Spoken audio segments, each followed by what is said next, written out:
Lowe's knows to bring your vision to life, it's important to find the right color. That's why MyLowe's Rewards members get a free Valspar paint or exterior stain sample to test your look to confidently refresh your space. Offer valid in-store only 8/7 to 8/20. Limit 1 per customer while supplies last. Discount taken in time of purchase. See associate for details. Rewards program subject to terms and conditions. Details at lowes.com/terms. Subject to change.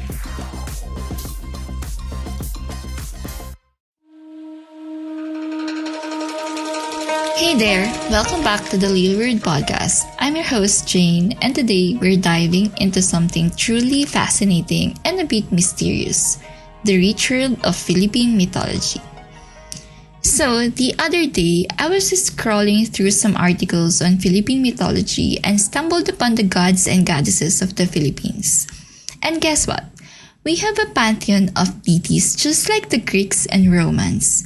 Some of these gods and goddesses have such interesting personalities and backstories. It's like finding a treasure trove of epic tales right in our backyard. I was totally blown away.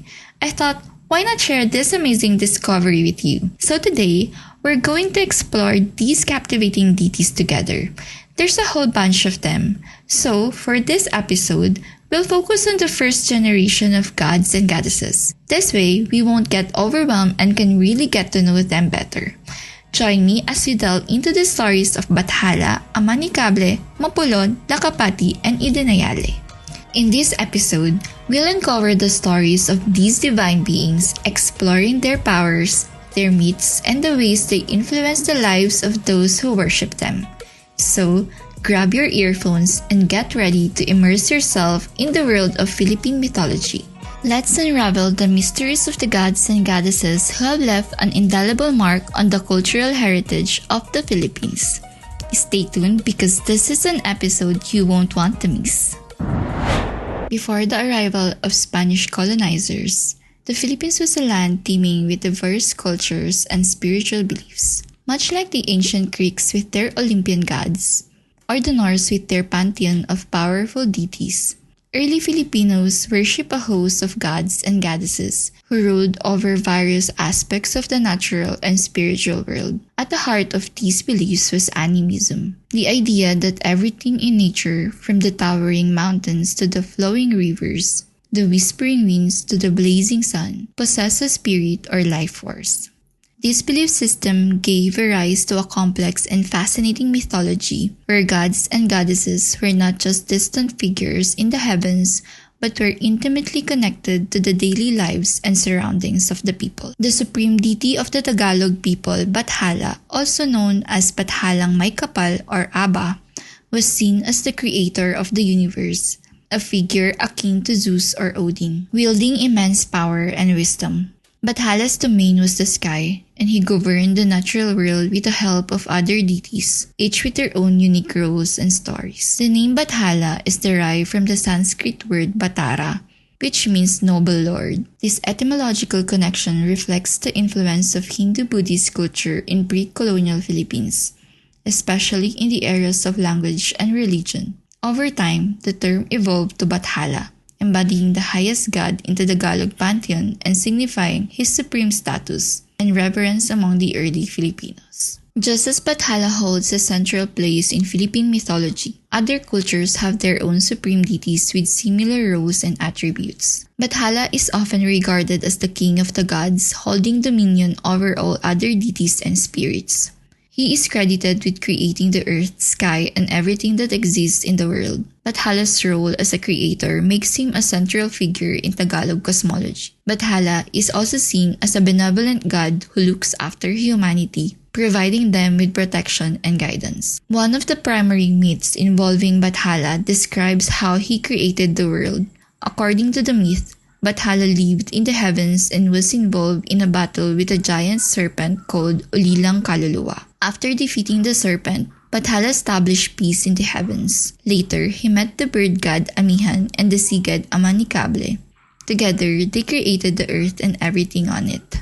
Bathala's family and relationships with other deities are also integral to his story. He is often depicted as having several children who assist in governing the various aspects of the world. Mayari, the goddess of the moon and one of Bathala's daughters. She embodies beauty and resilience. Mayari shares a close bond with her father and often assists in matters of the night and celestial events. Tala, the goddess of the stars. Tala lights up the night sky and guides travelers. She is another of Bathala's daughters, representing guidance and hope. Hanan, the goddess of the morning and dawn. Hanan brings the new day and fresh beginnings. She is yet another child of Bathala, symbolizing renewal and light. In pre-colonial times, Bathala was worshipped by the Tagalog people through various rituals and offerings. Temples and altars were dedicated to him, and he was often invoked during important life events such as births, marriages, and harvests. Bathala's influence was pervasive, touching every aspect of daily life and ensuring the well-being of his people. Bathala is often symbolized by the sun and other celestial bodies, representing his supreme power and presence in the universe. The arrival of Spanish colonizers and the subsequent spread of Christianity significantly altered the religious landscape of the Philippines. Many indigenous beliefs and practices were suppressed or blended with Christian elements. Despite this, the legacy of Bathala remains an important part of Filipino cultural heritage and mythology. As we continue our journey through the pantheon of Philippine mythology, let's turn our attention to Amanikable, the formidable god of the sea. Known for his tempestuous nature, Amanikable played a crucial role in the lives of the early Filipinos, particularly those living along the vast coastlines of the archipelago. Amanikable, also known as Amansinaya in some accounts, is the Tagalog god of the sea. His domain is the vast and unpredictable ocean, which he governs with both power and ferocity. Amanikable is often depicted as a stern and sometimes vengeful deity, embodying the unpredictable and often dangerous nature of the sea. According to myth, Amanikable was once a peaceful deity who fell in love with a mortal woman. However, his love was unrequited, and the heartache turned his disposition sour. This emotional turmoil transformed Amanikable into a vengeful god who would unleash his storms and turbulent seas in fits of rage. Fishermen and seafarers held Amanikable in both awe and fear, believing that his mood swings could determine the fate of their voyages. They would offer prayers and sacrifices to appease him, seeking safe passage and bountiful catches. His wrath could be devastating, with stories of shipwrecks and drowned sailors attributed to his anger. Amanikable shares similarities with other sea deities from various cultures, reflecting a common human experience of reverence and fear for the ocean. In Greek mythology, Poseidon is the god of the sea, earthquakes, and horses. Like Amanikable, Poseidon is known for his temperamental nature, capable of both calm and violent seas. He wields a trident and commands all aquatic creatures, making him a powerful figure among the Greek gods. In Norse mythology, Njord is the god of the sea, wind, and prosperity. Unlike Amanikable, Njord is generally considered a benevolent deity, bridging wealth and calm seas to those who honor him. However, the wild and unpredictable nature of the sea is a common theme. In Hindu mythology, Varuna is the god of the oceans, rivers, and the cosmic order. He is often depicted as a just and fair deity, but his dominion over the vast and deep waters evokes a sense of awe and respect similar to Amanikable's. In the coastal communities of the Philippines, Amanikable's influence was deeply felt. Rituals and offerings were made to seek his favor, especially before embarking on sea voyages or fishing expeditions. These practices highlight the dependence of these communities on the sea and their need to placate its deity. Amanikable's wrath was not only feared but also respected, embodying the dual nature of the sea as both a giver of life and a harbinger of destruction. This duality is a common theme in many maritime cultures, where the ocean is seen as a source of sustenance and perilous force. While the direct worship of Amanikable may have waned over the centuries, his legacy endures in Filipino folklore and cultural traditions. Stories of his tempestuous nature serve as cautionary tales about the respect and reverence owed to the natural world, particularly the powerful and unpredictable sea. Next, we'll meet Mapulon, the god of seasons, and discover his role in the natural world and agricultural cycles. Mapulon, the god of seasons, brings balance to the natural world. As the deity who controls the changing of the seasons, Mapulon's influence is felt in the cycles of planting and harvest, life and death. His story reminds us of the interconnectedness of all things and the eternal rhythm of nature. Mapulon is a lesser-known but equally important deity in Tagalog mythology. As the god of seasons, he plays a crucial role in the natural world, governing the cycles of planting, growth, and harvest that are vital to the agrarian lifestyle of the early Filipinos. His influence extends over the various stages of the agricultural cycle, ensuring that the timing of planting and harvesting aligns with the natural rhythms of the earth. This makes him an essential deity for farmers who rely on his favor for successful crops. In mythology, Mapulon is sometimes depicted as a gentle and nurturing figure, embodying the seasonal changes that bring life and renewal. He is married to Lakapati, the goddess of fertility and agriculture, forming a divine partnership that oversees the sustenance and prosperity of the land. Mapulon's role as the god of seasons is mirrored in various cultures around the world, where deities are responsible for the natural cycles of growth and renewal. In Greek mythology, Demeter is the goddess of the harvest and agriculture. She presides over the growth of crops and the fertility of the earth, much like Mapulon. Her story with her daughter Persephone also explains the changing seasons, symbolizing the cycles of life and death.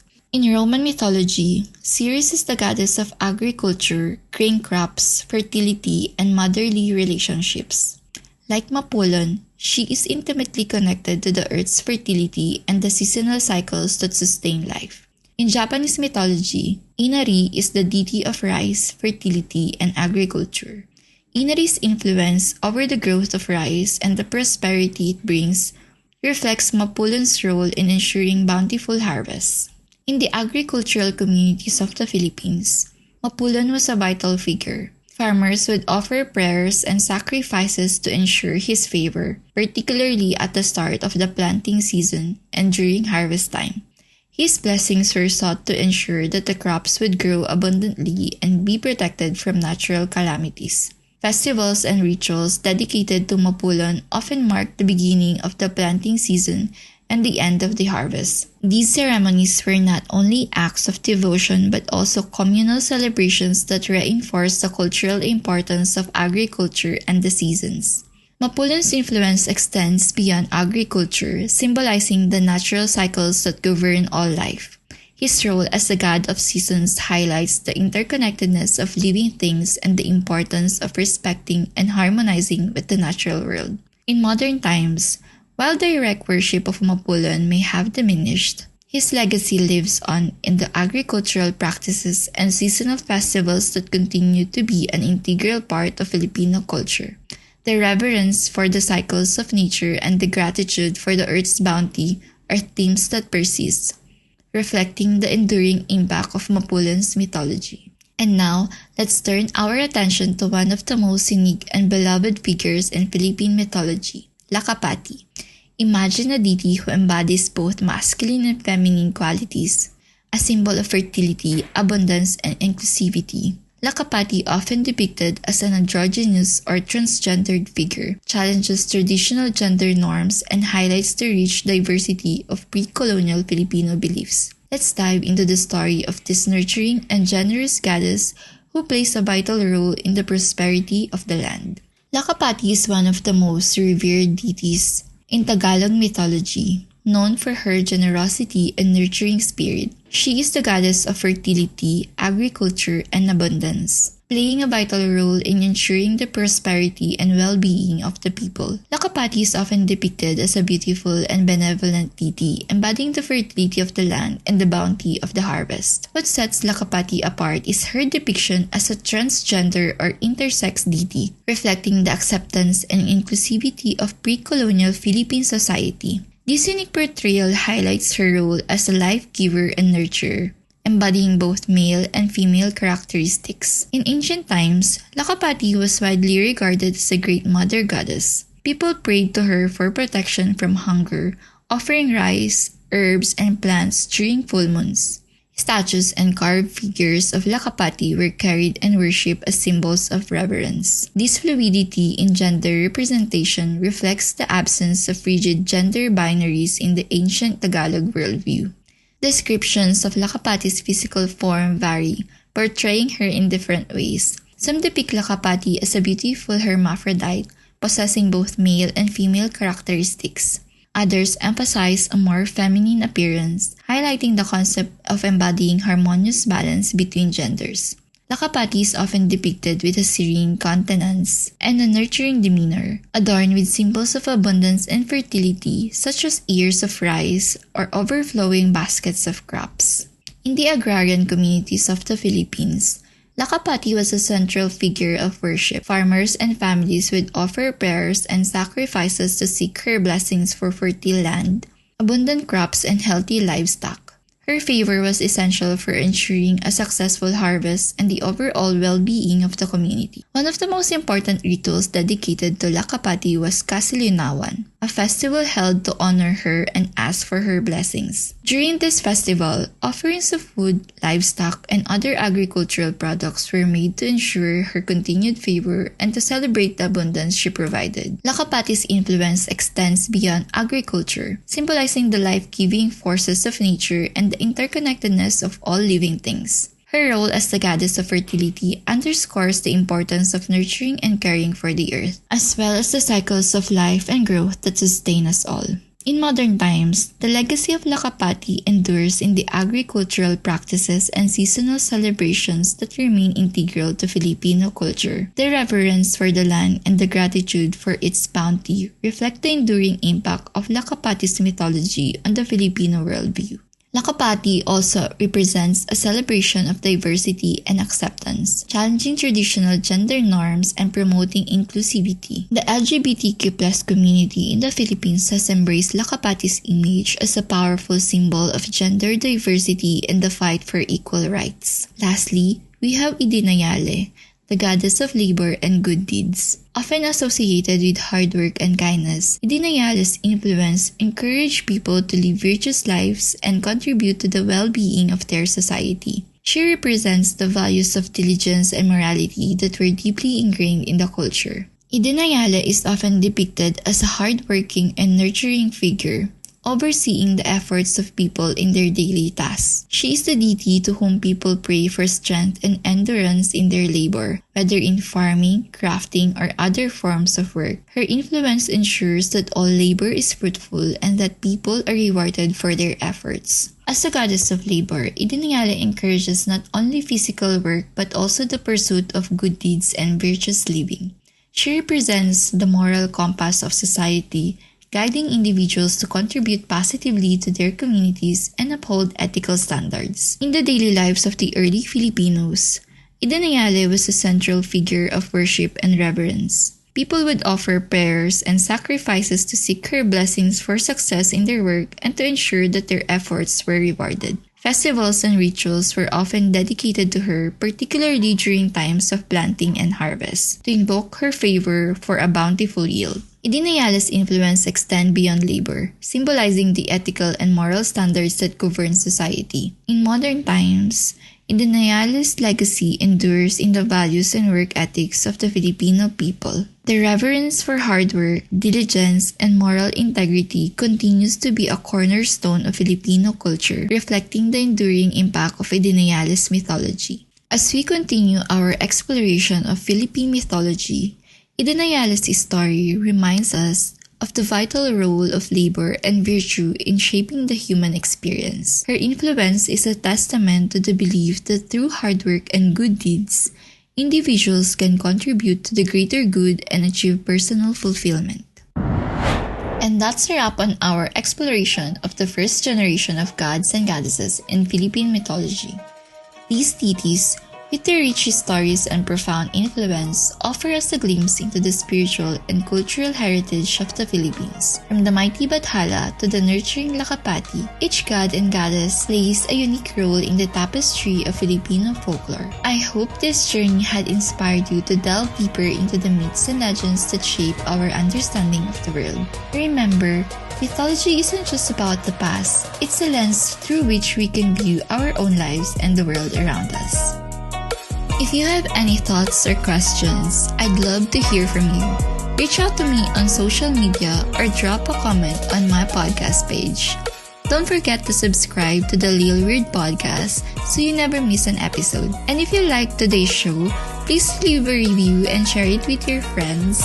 Your support helps me bring more weird and wonderful stories to you. Thanks for tuning in, and until next time, keep exploring the weird and wonderful. Thanks for listening.